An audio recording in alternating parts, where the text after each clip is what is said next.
भरना है चाहे कई बार गिरना पड़े, उड़ान तो भरना है चाहे कई बार गिरना पड़े, सपनों को पूरा करना है चाहे खुद से भी लड़ना पड़े। हेलो दोस्तों, मैं साहिल, आप देख रहे हैं साहिल खान क्लास। दोस्तों आज हम लोग पढ़ेंगे क्लास 10 का मैथ अध्याय 1 वास्तविक संख्या है मतलब रियल नंबर। तो आज हम इस अध्याय का प्रश्नावली 1.1 को समाप्त करने के, तो टाइम इन्वेस्ट न करते हुए आइए हम टॉपिक की ओर चलते हैं और इस प्रश्नावली को आज समाप्त करते हैं। अगर आप क्लास 10 में हैं तो आपके लिए यह वीडियो बहुत ही इंपॉर्टेंट होगा, क्योंकि आज यह प्रश्नावली समाप्त हो जाएगा और बोर्ड में इसमें से हर साल 1-2 क्वेश्चन फंसेगा, पक्का फंसेगा। ठीक है, अगर आप क्लास 10 में हैं तो आप इस वीडियो को देखिए और वीडियो को थोड़ा सा भी स्किप न करिए, क्योंकि एक ही वीडियो में आपका पूरा प्रश्नावली समाप्त हो जाएगा। ठीक है, तो आइए हम टॉपिक की ओर चलते हैं। देखिए हमारा पहला क्वेश्चन क्या दिया है।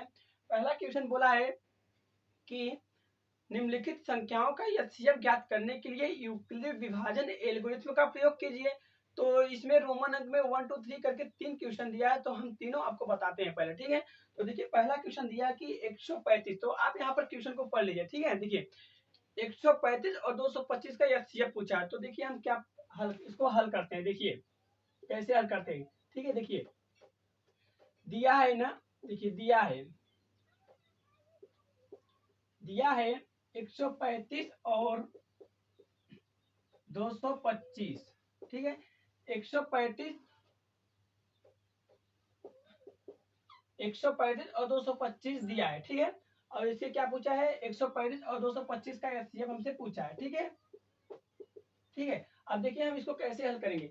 देखिए यहाँ पूछा है यूक्लिड विभाजन एल्गोरिथ्म का प्रयोग करके, तो यूक्लिड विभाजन एल्गोरिथ्म के प्रयोग करने के लिए हमें एक सूत्र याद रखना चाहिए। वह सूत्र है, ये आइए सूत्र को देखते हैं। वह देखिए वह सूत्र है, ठीक है, सूत्र है ए बराबर बी क्यू प्लस आर। ठीक है, यूक्लिड विभाजन एल्गोरिथ्म का प्रयोग करने के लिए हमें इस सूत्र को अपने माइंड में सेटअप करना है। ठीक है, तो देखिए यहाँ जहां पर ये क्या है, जहां ए बराबर क्या होता है, भाज्य, ए बराबर भाज्य होता है, बी बराबर भाजक होता है और क्यू बराबर भागफल होता है और आर बराबर क्या होता है, शेषफल होता है। ठीक है, आर बराबर क्या होता है, शेषफल होता है। ठीक है, आर बराबर शेषफल होता है।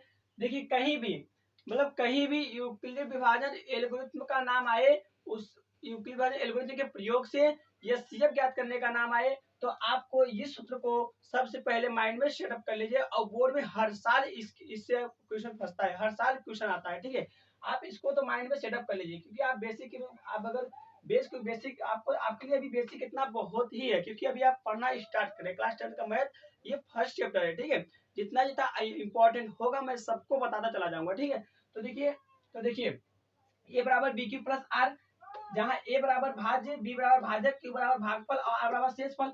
तो देखिए यह पूछा है 135 और 225 का एचसीएफ पूछा है। तो देखिए 135 और 225 का एचसीएफ निकालना है, वो भी किस विधि से निकालना है, यूक्लिड विभाजन एल्गोरिथ्म के प्रयोग से। तो आइए निकालते हैं। देखिए अब हम क्या करेंगे, देखिए इन दोनों में जो बड़ा है, इन दोनों में जो बड़ा है उसको ए मानिए, इन दोनों में 225 बड़ा है उसको हम ए मानते हैं, एक स्थान रखते हैं। जो छोटा है उसको बी मानते हैं, 135 बी मान लिए। अब देखिए अब क्यों, मतलब 135 में किस संख्या से गुणा करे कि, मतलब कि ये बी हो गया। अब क्यों, मतलब ऐसा कौन सा यहाँ संख्या रखे कि जब 135 से गुणा करें तो 225 से कम होगा चलेगा, बराबर होगा चलेगा, लेकिन ज्यादा ना हो। तो देखिए यहाँ अगर हम 2 बार गुणा कर देंगे तो 270 हो जाएगा, जो कि 225 से ज्यादा हो जाएगा। तब हम यहाँ पर क्या करेंगे, एक बार गुणा करेंगे। अब गुणा करने के बाद जो आएगा इसमें से घटाएंगे, गुणा करने के बाद जो आएगा इसमें से घटाएंगे। तो देखिए ये 225 पहले से है, अब गुणा करने के बाद इसमें से घटाएंगे, तो 135 को घटाएंगे तो हमारा बचेगा, क्या बचेगा, 90 बचेगा। ठीक है, हमारा क्या बचेगा, 90 बचेगा। और जो शेष फल बचता है, आर हमारा क्या है, शेष फल है, जो शेष फल बचता है उसको यहाँ पर आर के स्थान पर लिख लेते हैं। अब देखिए यह प्रोसेस हम तब तक करते रहेंगे जब तक कि हमारा शेषफल शून्य न प्राप्त हो जाए। ठीक है, जब शेषफल हमारा शून्य प्राप्त हो जाएगा यह प्रक्रिया वहीं पर समाप्त हो जाएगी और हमारा यह सीएफ भी मिल जाएगा। ठीक है, तो देखिए अब 90, अब हम इसको फिर यहाँ पर लाएंगे और इसको यहाँ पर लाएंगे। ठीक है, इसको यहाँ पर लाएंगे और इसको यहाँ पर लाएंगे। ठीक है, तो देखिए 135 बराबर 90। अब देखिए 90 में हम किस संख्या से गुणा करें कि 135 से कम होगा चलेगा, बराबर होगा चलेगा, लेकिन ज्यादा ना हो। तो देखिए देखिए 90 दुना 180, अगर 2 का गुणा करेंगे तो 180 हो जा रहा है, जो कि 135 कम है, 180 ज्यादा हो जा रहा है। तब हम क्या करेंगे, एक बार गुणा करेंगे। जब एक बार गुणा करके देखिए, गुणा करने के बाद इसमें से घटाएंगे। यह प्रोसेस ये सब, अगर आप एक प्रोसेस इसको एक प्रोसेस सीख लेते हैं, सब प्रोसेस एक ही है, ठीक है। तो देखिए अब हम क्या करेंगे, 90 90 कम 90 लिख दिए, 135 पहले से घटाएंगे, घटाएंगे तो क्या बचेगा हमारा 45 बचेगा, ठीक है। और जो शेष बल बचता है उसको कहाँ लिखते हैं, आर के स्थान पर लिख देते हैं, ठीक है।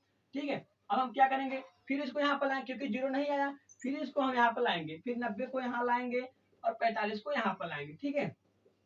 फिर हम किस संख्या से गुणा करें कि फिर हम किस संख्या से गुणा करें कि 90 90 90 से कम हो चले, बराबर होगा चलेगा, लेकिन ज्यादा ना हो। तो देखिए हम क्या करेंगे, 2 बार गुणा करते हैं। जब 2 बार गुणा करते हैं, 90 कम 90, ठीक है। देखिए 90 दुना और 45 दुना 90 हो जा रहा है, और ये भी 90 है। जब 90 में से 90 घटाएंगे क्या बचेगा, 0। तो हम शेष पर क्या आ गया, 0। अब यह प्रक्रिया क्या होती है, यहीं पर समाप्त हो जाती है। तब हम लिखते हैं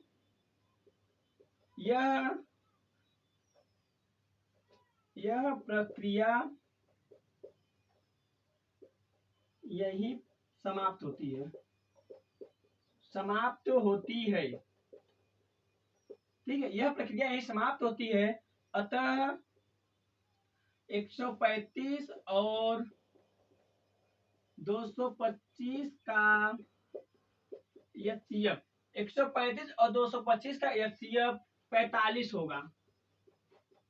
अब देखिए हम एचसीएफ कैसे पहचानेंगे, देखिए जिस लाइन में हमारा शून्य जीरो प्राप्त हो, जिस लाइन में हमें जीरो प्राप्त हो, उस लाइन के बराबर के तुरंत दाहिने साइड के बाद, बराबर के तुरंत दाहिने साइड की ओर जो होता है वही हमारा एचसीएफ होता है। तो आई होप यह फर्स्ट क्वेश्चन आपको समझ में आ गया होगा। तो आइए हम सेकेंड क्वेश्चन की ओर चलते हैं। सेकेंड क्वेश्चन मेरा दिया है 196 और 38220 का एचसीएफ हमसे पूछा है।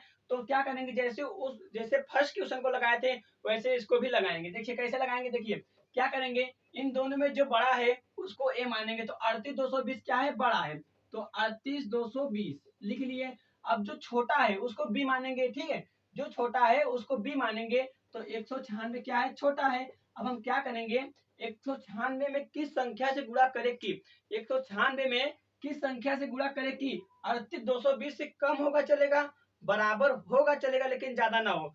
तो जब हम 195 में से गुणा करेंगे, 196 को 195 में से गुणा, मतलब दोनों को गुणा करेंगे तो 38220 आ जाएगा, ठीक है। देखिए 196 गुणे 195 जब गुणा करेंगे तो 38220 आ जाएगा। तो आप गुणा करके देख लीजिएगा, ठीक है। देखिए जब गुणा करके देख लीजिएगा, आप इसमें इन दोनों को गुणा करके देख लीजिएगा, ये आएगा। अब देखिए जो गुणा करने के बाद क्या करते हैं, इसमें से घटाते हैं, ठीक है। देखिए ये पहले से है 38220, और जब गुणा करेंगे ये भी आएगा 38220। तो हमारा घटाने में क्या होगा, जीरो आ गया। तो जो जीरो बचता है शेषफल हमें यहीं पर लिखना रहता है, ठीक है। यह शेषफल जीरो आया ना, तो देखिए हम जीरो लिख लिए, ठीक है। अब हम क्या करेंगे, देखिए यह प्रक्रिया यही समाप्त हो जाती है। तो अभी हमने फर्स्ट क्वेश्चन में बताया कि जिस लाइन में हमें जीरो प्राप्त हो जाए, जिस लाइन में हमें शून्य प्राप्त हो जाए, उस लाइन में बराबर के दाहिने साइड तुरंत बाद जो होता है वही हमारा एचसीएफ होता है। तो ये बराबर के दाहिने साइड के तुरंत बाद यही हमारा क्या होता है, एचसीएफ होता है। अभी ये भी इसको भी लिख लीजिए। अतः यह प्रक्रिया यही समाप्त होती है, अतः यह प्रक्रिया यही समाप्त होती है। 196 और 38220 का एचसीएफ कितना होगा, 196 होगा। तो अब देखिए आई होप आपको दूसरा क्वेश्चन भी समझ में आ गया होगा। अब चलते हैं हम थर्ड क्वेश्चन की ओर चलते हैं। थर्ड क्वेश्चन मेरा बोला है कि 867 और 225 का 867 और 255 का एचसीएफ पूछा है ना। तो देखिए कितना दिया है, 867 और 255 का एचसीएफ हमसे पूछा है।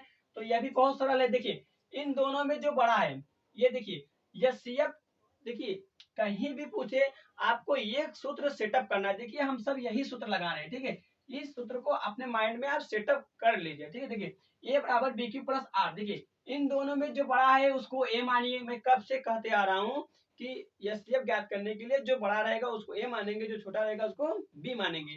तो देखिए इन दोनों में जो बड़ा है उसको ए मानिए, तो ए 867 बड़ा है। 867 क्या है? 867, ये 867 है, दिखाई नहीं दे रहा तो कोई बात नहीं, ठीक है। 867 बड़ा है, 225 छोटा है, तो जो बड़ा है 867 क्या है? तो देखिए 867 बड़ा है ना, तो देखिए 867 जो छोटा है उसको क्या मानेंगे? बी मानेंगे। 55, अब देखिए किस संख्या से गुणा करे कि 867 से कम होगा चलेगा, बराबर होगा चलेगा, लेकिन ज्यादा ना हो। तो देखिए अगर हम यहाँ पर 3 बार गुणा करते हैं तो 3 बार गुणा करेंगे कितना आएगा? देखिए अगर 3 बार गुणा कर 255 में 3 बार गुणा करते हैं कितना? 255 में 3 बार गुणा करते हैं, 5 15 3 आदमी 5 15 16 4 में 1 7 765 आ रहा है, ठीक है। 765, देखिए 765 आ रहा है। जब 765 को 867 में से घटाएंगे, कितने में से? 867 में 765 को घटाएंगे, बचेगा 102, ठीक है। कितना बचेगा? 102 बचेगा। और जो बचता है हमारा क्या होता है? शेषफल।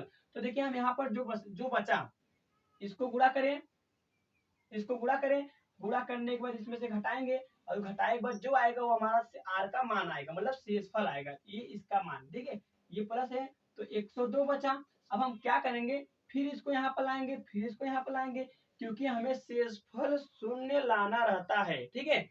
हमें शेषफल आर का मान 0 लाना रहता है। जब तक नहीं आता एक ही प्रोसेस हम बार बार करते रहेंगे, ठीक है।